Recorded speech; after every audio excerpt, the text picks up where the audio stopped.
Global entry is a must-have if you're an international traveler. It has saved me hours and hours of waiting in line when coming back to the US from abroad to go through customs and immigration.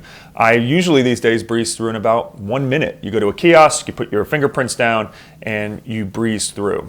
So we had an anonymous comment via Facebook asking whether non-US citizens can get global entry, and the answer is yes, but it's kind of limited. So global entry is open for US citizens and permanent residents, as well as nationals from Germany, Netherlands, Panama, South Korea, and Mexico.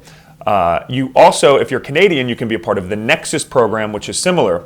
Now, one thing to note too, if you are a US citizen and think about applying for global entry, you may want to apply for Nexus instead. That way, when you go to Canada, you can breeze through. And trust me, Canadian customs and immigration can be tough, so that can actually save you time. Nexus is actually cheaper than global entry, and once you get Nexus as a US citizen or permanent resident, you also get global entry and pre-check, so it makes sense. Now the downside is you have to go to one of the border Nexus enrollment centers, so if you live in Santa Fe, New Mexico, you got to go to one of the up north where there are enrollment centers, but it could if you can plan it right with your travels, it could make sense.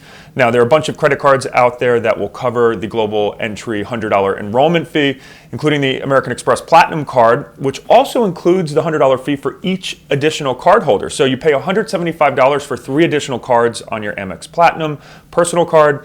Each of those cards gets that $100 reimbursement, and you can actually use the reimbursement for someone else. It automatically just credits to your account. So $175 for $300 worth of global entry, plus each of those additional cardholders gets lounge access to Centurion lounges, Delta, Priority Pass Select, etc. So it's one of the best deals out there. If you have an Amex Platinum card, you might want to maximize your additional cardholders. Any other questions, tweet me at ThePointsGuy and follow me along on Instagram at ThePointsGuy.